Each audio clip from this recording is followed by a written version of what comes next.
Muito bom, senhoras e senhores, estamos aqui com o nosso segundo episódio. Esse daqui é o podcast Mais Dor, por favor. Agora a gente muito mais fluido, eu e meu irmão Zeca Luiz aqui, né? Eu, Marcelo Milani. E, cara, a gente espera que o primeiro tenha sido muito bom, que vocês tenham, enfim, refletido bastante sobre isso, né, Zeca? Sobre a necessidade da dor na nossa vida, da gente encontrar um propósito e um significado nisso. A gente vai falar um pouco mais disso nesse episódio, que a gente vai falar especificamente da dor, né? Mas, de novo, eu quero agradecer ao Zeca, que por ser esse irmão querido que está possibilitando esse projeto, que isso daqui perdure, que a gente consiga atingir aí os nossos objetivos e a maior quantidade de pessoas possível, Zeca. Que todo mundo que esteja ouvindo isso um dia se sujeite a querer sentar aqui com a gente, inclusive compartilhar a dor, porque acho que essa é uma boa ideia pra gente daqui pra frente. Eu quero que você fale o que você acha sobre isso, meu irmão. Olá a todos, aqui é o Zeca falando. Aqui, esse é o nosso espaço de abraçar a dor, né, Marcelão? A gente podia meter uns chicotes aqui no cenário, uma coisa meio sádica, algema, assim, tipo né? assim, mano. Ia ser lindo, tem tudo a ver. Os símbolos, né? Os símbolos. Então, e cara, é isso. A gente tá aqui hoje pra gente aprofundar um pouco mais na nossa ideologia da dor, né? E hoje a gente vai falar um pouquinho, pra quem viu o primeiro episódio, a gente tratou um pouco mais das minhas dores pessoais, as conexões que a gente teve com o nosso momento de vida, né, Marcelão? E pode começar, cara. Você quer passar para a mensagem que a gente conversou? Então, o que a gente tinha deixado claro no outro episódio, né, foi como a gente se conectou. Não deu tempo da gente falar naquele episódio. Na verdade, deu, mas a gente se empolgou. A gente se empolga. Então a gente vai se empolgar pra cacete. Provavelmente o que vocês vão ver aqui vai ser um podcast cheio de cortes, entendeu? Que é um tesão, porque acho que é isso que vocês vão ter que ficar divulgando. Quando eu falo vocês, são todos esses caras que a vida inteira ficaram me implorando pra fazer uma parada como essa. Você tem que ir pra TV, você tem que ir não sei o que lá, você tem que estar... E eu não curto, velho. Eu sou low profile nesse sentido, entendeu? Mas pediram. E aí aqui está a gente... Se não divulgarem, a maldade virá. A maldade virá, a gente vai pregar isso no mundo. Meu irmão. Exatamente. Entendo? Você não pode falar. Não, eu não. Eu sou o contraponto aqui, o contrapeso. Você é o cara que tem que ficar de boa. Sim, eu permito que você, por um pouquinho, propague a maldade. Então tá bom. Eu te agradeço por isso, porque esse é o meu sobrenome. Marcelo Maldoso Milani. Vamos lá. Senhores, é o seguinte, a gente no outro episódio, enfim... entrou em contato com essa dor que o Zeca estava passando, que, sinceramente, é a maior dor que talvez um ser humano possa sofrer, possa viver, né? Que é a subversão natural da vida. Ou seja, quando o menor vai antes que o maior, né? E a gente não está preparado para isso e acontece da forma que aconteceu. Eu contei para vocês também que a ideia desse podcast surgiu num momento de dor pessoal, que eu vi uma mensagem, né, do Zeca escrevendo sobre esse momento da dor dele, e que aquilo me trouxe um significado de olhar para mim e falar, cara, você não é digno, você não merece passar por esse sofrimento, entendeu? Você não precisa se expor e olhar para essa dor, porque tem um cara que você ama, que está passando por algo muito maior, e aí entra aquela parte que a gente comentou também sobre a conectividade, as pessoas se conectando e tudo mais, né? A empatia, que te ajuda a entender e interpretar melhor as suas dores. Mas eu separei aqui para vocês a mensagem, enfim, que você publicou naquele dia, o texto que você escreveu, né? E eu queria que a gente tentasse falar um pouco disso, que a gente trabalhasse um pouco sobre esse texto, mostrando para as pessoas também o que estava dentro de você naquele momento, legal? Então ele coloca mais ou menos assim: é curioso perceber que cada vez que nós mudamos de país para o outro, porque o Zeca foi fazer uma viagem que inclusive ali iria estar presente. Ela completaria 1 ano de vida nessa viagem. Vocês tinham projetado isso, né? Enfim, é curioso quando a gente muda de um país para o outro, uma nova energia, um novo desafio se apresentou, e aqui não foi diferente. Aqui foi onde passamos o dia que seria o primeiro aniversário da Liz, naturalmente nos trouxe um novo movimento. Achei que seria só mais um dia, mas os desdobramentos do dia foram cansativos e pesados, né? E isso estava muito associado ao que você estava sentindo, aos pensamentos, o que tornou o dia É curioso, cansativo e cara, pesado. porque a gente ensaia, a gente treina, a gente estuda, a gente conhece, mas quando a gente está diante das situações, a gente ainda cai nos nossos padrões antigos. E a gente sabia que chegando o dia do aniversário dela, que a gente iria ter algum baque, né? Mas eu não... Por mais que a gente soubesse disso, eu não queria acreditar que seria diferente, porque a viagem inteira estava relativamente difícil já, né? Tinha bons momentos, mas tinha momentos muito difíceis. Resumidamente, a gente chegou nesse dia acreditando que seria um dia como qualquer outro, um dia difícil.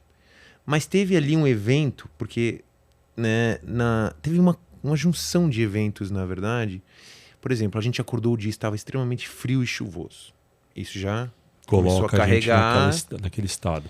Aí teve um momento no transporte público, porque na Europa você tem em alguns lugares a obrigatoriedade de comprar o transporte público de forma independente. Não tem um cobrador dentro do metrô. E naquele dia a gente estava caminhando, a gente não tinha a intenção de usar o transporte público. E a gente entrou no transporte público porque estava frio, estava começando a chover. A gente falou, vamos pegar aqui. E a gente não parou para pensar que a gente não tinha que fazer o processo de comprar o ingresso antes. Só que não tem ninguém para fiscalizar, a gente sentou ali, nisso entrou um fiscal, porque eles são, né? E esse cara me veio direto para mim e pediu meu ingresso e eu tava sem o ingresso do transporte público, né? Ele foi super simpático. Eu expliquei que eu era turista, que eu não conhecia, mas as pessoas em volta me olharam de um jeito. Como se eu tivesse intencionado a enganar. Ali veio a minha autoimagem, que somado a tudo que eu estava tentando evitar, desencadeou uma avalanche em mim. E tudo que eu estava tentando evitar tomou conta de mim ali. E aí continuaram outras coisas acontecendo no dia que foram piorando. Foram perturbando, enfim. Basicamente foi isso. Aí o Zeca continua aqui, né? Deixa eu pôr... Com os 19 anos eu não usava óculos, usava? Não, que eu me lembro. Né? Puta que pariu, eu tinha cabelo. Tá. Enfim, diante desses momentos, acho que essa foi a parte, cara, que eu, quando tava na dor, né? Esse foi o parágrafo que eu ressignifiquei.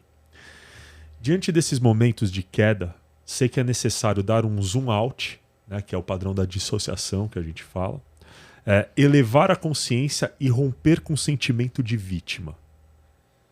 Velho, assim, você tá na maior dor da tua vida, você tá sofrendo pra caralho, e você ainda fala do tipo assim, romper com o sentimento de vítima. E você tem gente que pra fazer valer a vontade ou ter a razão, se vitimiza. Você consegue entender a dicotomia aqui do negócio? Tipo assim, romper com o sentimento de vítima. Um cara que tá na maior dor da vida, vamos entender, teve a consciência de falar, eu não posso ficar nesse lugar de ser um coitado, eu não sou um pobrezinho, porque ó, o mundo passa por isso, né? Eu tenho que move on, eu tenho que romper com isso, por maior que seja a dor. E tem gente, meu irmão, pra ganhar a porra do aumento, chora. Tem gente que pra não ir no restaurante que quer, fala que é um coitado. Que se o marido, a mulher... Me entende. Não, ninguém me entende. Ninguém me valoriza. Ninguém me valoriza. Ou faz pior, né? Porque é aquela vitimização reversa que a gente fala. A pessoa, ela nunca vai se fazer a vítima. Eu não sou vítima, eu sou super independente. Pessoa que fala que é independente, malandro, eu já quero contar uma coisa pra vocês. É a maior vítima da Terra. É a maior vítima. Eu sou muito independente. Eu sou um ser independente, um ser autônomo. É o cacete. Não é. Você só não é. Você é vítima, meu irmão. Né? Por quê? Porque isso vem com uma vírgula e um merecimento. Eu sou independente. Eu faço o que eu quiser da vida. Eu não preciso evoluir. Eu não preciso de nada, meu irmão. Então assim, você não precisa refletir. Tá aqui pra quê, então? Você tá aqui pra quê? Você não precisa refletir. É isso. Enfim. Qual o exercício da consciência que a gente está fazendo? Exatamente, entendeu? E aí começa a ficar cada vez mais complicado, porque, cara, a vitimização, ela te traz o padrão do merecimento, da gratificação imediata, do prazer. Você é um coitado, afinal de contas você quer ser mais acolhido do que acolher, entendeu? Que era o que você tinha que fazer no teu caso, acolher tua dor, a tua própria dor. Então por isso que não se vitimizar, enfim. E aí você continua. Então, romper com o padrão e o sentimento de vítima, ou seja, perseguir a conduta moral perante o luto e levantar a cabeça. Mas, aí veio a parte que me fudeu, Zé. Aí eu preciso... Legal. Legal, você, por favor. Então, aí veio a parte que me complicou a vida, velho. Que você falou o seguinte, ó. Mas a mente é astuta e articulada. E às vezes ela faz com que a sua dor haja como uma areia movediça. Quanto mais você mexe para sair, mais você se afunda. E, irmão, eu queria que você tentasse falar um pouco para mim exatamente, tipo, não só na tua dor, porque isso faz muito sentido em todas as outras dores do mundo, cara, né? Porque a nossa ideia, quando tá passando pela dor, ela não é a gente se libertar dessa dor. A dor acolhe. Eu entendi isso também. A dor acolhe. Enquanto tá doendo, eu tenho motivos para poder me colocar num lugar de não precisar, por exemplo, trabalhar, de não precisar me relacionar, de não precisar falar. Ganha autorização, né? Exatamente, eu ganho essa autorização, na vitimização, inclusive, né? Mas eu posso fazer o que eu quiser, porque eu tô sofrendo, caralho. Né? Então, assim, o luto de uma perda de uma família, ela te põe numa posição de poder justificar que você não vai fazer outras coisas da tua vida, se você quiser. O luto da perda de um filho, ela pode te dar justificativa de, cara, nunca mais fazer nada se você não quiser. Né? Porque, porra, você está passando por um luto eterno, digamos assim. Né? Se a gente começa a entender que, cara, uma hora minha mãe, que é mais velha do que eu, faleceria. O filho nunca faleceria antes que o pai. Então, assim, o luto é eterno para um pai que vive isso. Entendeu? E, cara, quando você fala da areia movediça, eu queria que você tentasse mostrar para mim o porquê que você acha, o que você acha que faz o ser humano se afundar cada vez mais nisso. Né?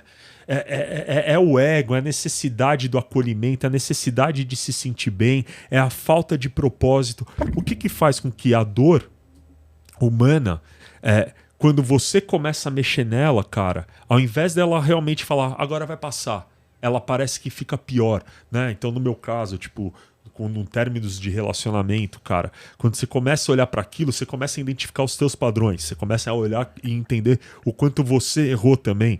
Óbvio, se você é um cara que trabalha o autoconhecimento. E quando você faz isso, parece que dói mais ainda, porra, porque enquanto tá no dos outros é refresco. A hora que a gente começa a olhar pra gente, começa a gerar problema. Então eu queria que você tentasse falar um pouco, velhão, essa frase do quando a gente mexe, né, parece que fica pior, velho. E como que isso aconteceu com você? O essencialmente, irmão, pra mim, se refere ao nosso lado humano. Eu acho que quanto mais, principalmente nós que somos da área do autoconhecimento, a gente tem essa ideia de que a gente vai conseguir se proteger da dor porque a gente tem as ferramentas. E é essencial. Isso eu faço do nível do autoconhecimento. Quando a gente não tem as ferramentas claras do autoconhecimento, do autodesenvolvimento, a gente procura outros artifícios. Um deles é anestesiar a dor através de entorpecentes. Álcool, remédios, sexo, qualquer um desses vícios. Que gere prazer. Que gere prazer. É a efemeridade das coisas. Momentâneo, porque Exato. você nunca vai conseguir preservar mais esse prazer do que... E eventualmente a sua dor vai vir, né? Então ali naquele momento eu tinha todo esse aparato, né, de possibilidades que eu poderia usar para mim. E conforme eu fui tentando usar isso para mim, eu fui entendendo ou sentindo como se estivesse cada vez pior. E o que nesse momento me vem à tona é que, assim, não existe como você usar a sua mente para evitar algo que está acontecendo no teu corpo. Porque a dor a gente sente literalmente no corpo. É físico o negócio, É né? físico. Na verdade, assim, são sensações. É uma merda, irmão. É uma merda, é como um aperto no peito. Velho. É uma tensão no pescoço, né, cara? Não, irmão. Isso é pra um cara evoluído como você, né? Então uma dor, um aperto no peito, uma tensãozinha no pescoço, é um cara... Eu, meu irmão, parece que, cara... Tá se contraindo todo. As vísceras, elas fazem assim, ó. Vai, malandro, vai. Não é? Você não é espremer. Vai, toma. Começa a ficar magro, raquítico, passando mal, velho. É desesperador, velho. Essencialmente é isso. E o que a gente tem que fazer nesse momento? É aquela velha e clássica afirmação que diz: o que a gente resiste, persiste, né? Então, se nesse momento eu não conseguir entender que eu preciso acessar o meu corpo e simplesmente me soltar, né, na minha dor, que aí acontece esse processo de acolhimento, né? Seria aceitação. Aceitação. É o que eu tinha um professor muito, cara, que para mim era uma super referência, um alemão chamado Bernd Izzard, que ele dizia de forma muito categórica: olhe nos olhos do dragão.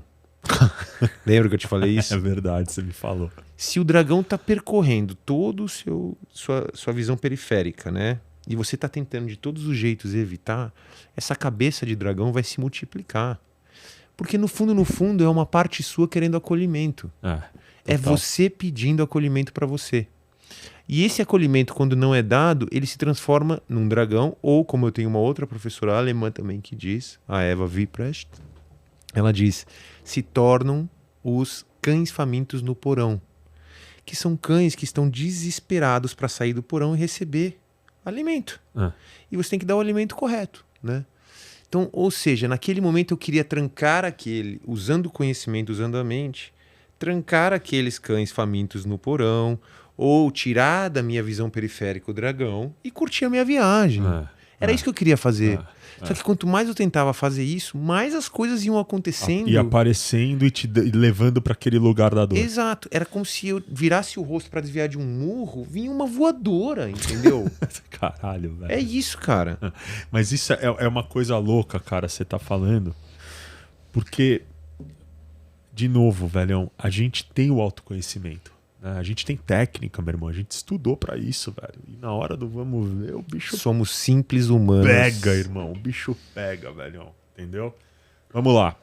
Então aí ele continua aqui, cara, que também pra mim foi muito interessante, né? São esses os momentos onde você bate no fundo da sua escuridão, quando o seu saber não serve pra nada e a única coisa que pode te resgatar é algo contra o intuitivo. A aceitação radical da sua dor, né? Foi me aquietando nela e dando permissão para ela se acomodar em mim, que entendi, não é uma luta, é uma conciliação. Não é sobre resistir, é sobre se entregar. Vai tomar no cu. Tipo assim, vai se fuder. Tipo, depois que eu li essa merda, eu falei, meu Deus do céu, o que esse cara tá fazendo? Da onde o ser evoluiu? Porque quem pegava esse maluco na balada comigo, na época que eu peguei, eu falava, Zeca, a gente tem mais 10 dias de vida. Né? A gente vivia provavelmente os 10 como próximos dias. Como se não houvesse dias. Amanhã, né? Não, assim, cara, aí hoje a gente influencia pessoas, mano. Bem ou mal, tem uns caras que acreditam em mim, tipo, vão lá, falam comigo e tal. E, cara, é assim, aí a hora que eu leio isso, eu falo, peraí, em que academia que eu não participei do jogo da vida, entendeu? Mas é uma parada muito louca, porque, cara, naquela dor que eu tava sentindo, eu resistia a ela, cara. Então, eu acho que esse é um puta problema que a gente tem que abordar um pouco aqui. Essa resistência de não querer olhar para aquilo, né? A resiliência humana, ela vem no momento posterior à perda, à dor.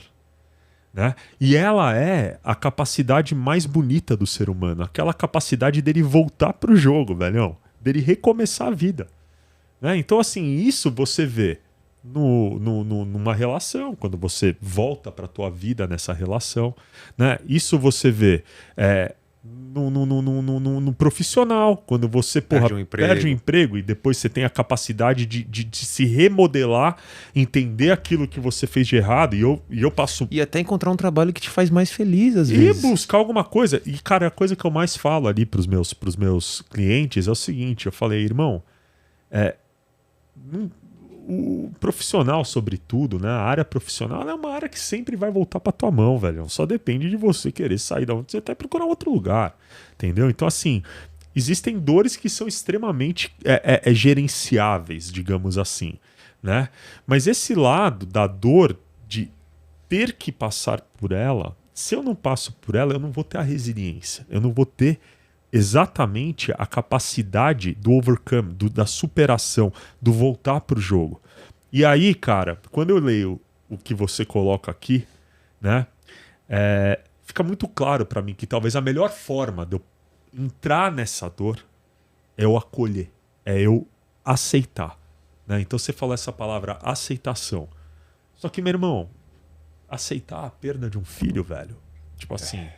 Como é que é? A gente aceita a perda? Como é que funciona isso? Tipo, Eu não consigo ainda. Eu não consigo ainda ver a aceitação. Eu consigo aceitar a dor da perda, mas eu não tenta consigo. explicar pra mim, velhão, porque isso pra mim é importante, essa diferença. Então, eu terminei uma relação, digamos assim. Cara, seria eu praticamente não conseguindo ver o fim do relacionamento, porque eu me projeto em situações, por exemplo, que eu poderia ser feliz com essa pessoa, mas aceitar que eu estou passando por esse processo, é mais ou menos isso? Isso. E a gente tem que falar sobre uma questão que é a coexistência das emoções. É. Porque no momento que você começa a deslumbrar a aceitação como uma possibilidade, isso não quer dizer que a negação vai sumir. Elas vão coexistir, elas vão começar a construir uma dança. Em alguns momentos você vai cair na negação de novo. Em outros momentos você vai conseguir se nutrir da aceitação. Até um momento que elas vão se fundindo e elas se transformam em uma coisa só. Que não é nem aceitação e nem negação, mas é talvez, é o que eu costumo dizer no caso da Liz, que é o que a minha meta é a saudade resignada. Eu não vou aceitar que eu não tenho a minha filha, mas eu vou ser capaz de olhar para trás e dizer obrigado pelos 10 meses e meio que ela me deu. Mas isso tem que ser muito evoluído, irmão. Eu sei que tem, mas eu não sofro. Não. Não quer dizer que eu não sofro, entende? Isso é interessante a gente falar disso, né? Porque assim, cara, e aí eu acho que é uma coisa legal pra gente abordar. Como eu transformo a raiva, né, da perda, a raiva egóica, digamos assim, aquela raiva do tipo assim, cara, eu fiz tudo que eu podia, eu me dediquei, eu me matei por aquilo, né? Um pai e uma mãe, meu irmão, você vive, sobretudo com 10 meses, a tua vida é aquilo. Tua vida é aquilo, né? No caso de um ser humano, num término de relacionamento, numa demissão, existe uma intervenção pessoal. Então você consegue sentir raiva do outro para conseguir superar a tua dor. Você consegue falar, meu, essa filha da puta, esse desgraçado, esse maldito, não sei o Canalha. qual, canalha. E aí você também entende que existiu erro do outro lado e aquilo te conforta de alguma forma. Agora, meu irmão, bebê, tá ligado? Tipo, Puro, puro. dependente, Não, então assim, inocente. você sentiu raiva de quem, velho? Cara, eu admito que por muitos momentos eu senti raiva da infecção, do vírus, da natureza. De tudo. Eu não me permiti, eu me bloqueava para sentir raiva de Deus. Porque eu não Mas senti. vem essa questão, não vem? O que vinha para mim era assim, não tinha uma forma mais fácil. Não tinha um jeito de você chamar minha atenção que preservasse a minha filha aqui, entende? Precisava dar essa porrada. Precisava, entende? E isso era a minha revolta. Precisava ser assim, precisava. Eu pensava na Ká, que também tem uma história de vida muito, né, Bom, que vai carregada. a gente Um vai dia ela vai ter um episódio vai só ter dela. só né? dela, só dela. Não, eu te falando, meu irmão, assim, vocês estão achando que o Zeca, porque eu imagino o quanto que as pessoas não estão se tocando com as histórias que a gente está trazendo aqui, sobretudo nesse começo que a gente está falando bastante dela, porque realmente, cara, a gente não quer começar fraco aqui. Eu não quero falar da dor de perder uma partida de futebol na escola, meu irmão. Aqui a gente começa no pior, entendeu? E aí as coisas vão amenizando até para dar um significado. Agora, se vocês estão achando que Zeca, eu, passamos por... O dia que a Karina sentar nessa mesa, meu irmão, essa porra aqui vai mudar de nome. Ela Só mostra o exemplo que ela pode ser, né? Isso daqui vai mudar de nome. Esse estúdio não vai estar desse jeito, cara, entendeu? Bom, e é engraçado, né? Porque quando você vai atingindo um nível de autoconhecimento, de maturidade, de inteligência mesmo, meu irmão, você começa a olhar para o ser humano e você julga o ser humano como um ser medíocre, porque existem pessoas medíocres. O que são pessoas medíocres? Aquelas pessoas que não se trabalham, que não se desenvolvem. Cara, quando você tem o autoconhecimento, conversa com uma pessoa que não tem necessariamente o teu autoconhecimento, no caso a K, mas que viveu uma parada que você não mano, vira referência da vida, tá ligado? E vira ela é uma referência da vida. pra mim. E ela não só é a referência pra mim, como olhando pra ela, eu entendi que era possível pra mim também. E me coloquei à disposição dela também, porque isso foi uma coisa muito importante. A gente cai nas conexões de novo. Claro. Mas o ponto principal é a gente conseguir colocar, né, dentro dessa linearidade de que a dor, nos últimos níveis, ela vai conseguir elevar o nosso espírito. Mas, quando você está vivendo ela, o que eu costumo dizer, né, sobre a coexistência emocional é isso. É ter permissão para sentir tudo. Eu não conseguia sentir raiva de Deus naquele momento, eu tinha uma certa revolta com os desígnios dele. Do tipo, que professor ousado você, não? Senhor, como você é ousado, eu ainda conversava, né? Porque é uma coisa louca, Zeca, você falar isso, velhão. Porque eu, por exemplo, acho que depois a gente pode abordar um pouco mais disso, que são esses padrões de reação humana, né? Então, a gente reage àquilo que eu estava falando. A dor, ela te provoca 3 estados emocionais, né? Que foi o que a gente conversou. Vai te provocar raiva, vai te provocar o medo e vai te provocar vergonha, né? Cara, a raiva, pra mim, ela é o estado latente. E ela é autodestrutiva também, né? Porque você não consegue fazer a raiva passar, por exemplo, sobretudo no caso de vocês, raiva de Deus, você tá fazendo mal pra você, né? Mas eu não consigo entender, cara, e eu queria que a gente tentasse, inclusive pra você me ajudar, tipo, né? Cara, eu tendo a, quando eu entro na dor, legal, sofrer, porque eu sou um cara intenso. E quando eu saio dela, cara, eu ressignifico ela. Hoje, claro que com muito mais autoconhecimento eu consigo fazer isso de uma forma menos dolorosa, com a minha terapeuta me ajudando, com o meu coach me ajudando, com os gadernais e os remedinhos. Brincadeira. Os paliativos, os paliativos, tarja preta. Brincadeira, essa parte não tem. As drogas e também não tem. Eu cancelo. O cara já no segundo episódio já não vai mais prosseguir aqui. Não, isso nada disso tem. Tem uns caras que liberaram o podcast, ficaram loucão no podcast. Não, isso a gente não vai ver isso aqui. Isso não vai acontecer. Não. Chicote, essas coisas, um dia a gente traz. Mas, cara, a parada pra mim é assim: eu vou pra essa raiva, e quando eu chego nessa raiva, ela começa a me consumir, irmão, né?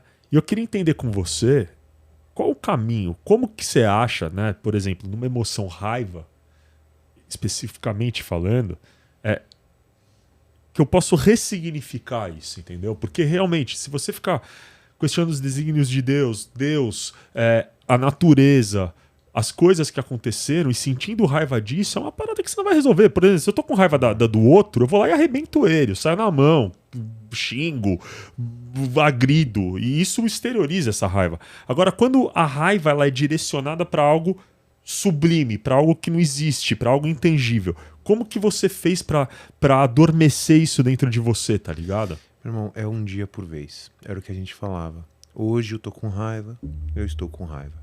Eu permitia que a raiva tomasse esse lugar, mas ao mesmo tempo, o que eu consegui usar ao meu favor nesse momento foi justamente essa busca por fazer essa extração, né, da minha visão interna, procurei a visão externa e fui coletando pontos na minha trajetória, dentro da minha própria dor, que pudessem me apoiar na ideia de que a raiva não valeria a pena. Então, por exemplo, eu comentei com você sobre algumas pessoas que estiveram presentes no meu processo de luto, que falaram palavras precisas, que me ajudaram a me direcionar. O meu apego ao espiritual, ao conhecimento espiritual, ao resgate que eu fiz com relação a tudo que eu tinha estudado no passado, eu comecei a colocar isso numa perspectiva assim e fui montando um quebra-cabeça. Isso conecta com isso me ajuda a liberar essa raiva.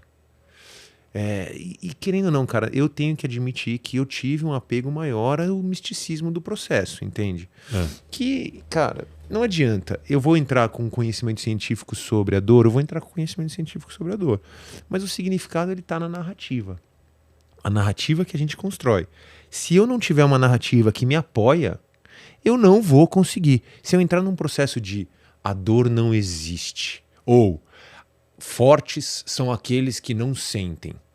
Porque isso é a coisa que nego mais fala, né? Exato. Sobretudo no momento como esse que a gente tá passando, entendeu? Exatamente. Então, ou seja, chegou nesse ponto da minha narrativa ser pra mim, na minha consciência, algo que é muito importante, eu vou escolher muito bem essa narrativa para que pelo menos a minha raiva seja curta, eficiente, leve para uma percepção diferente Do tipo, tá bom, eu tô sentindo raiva.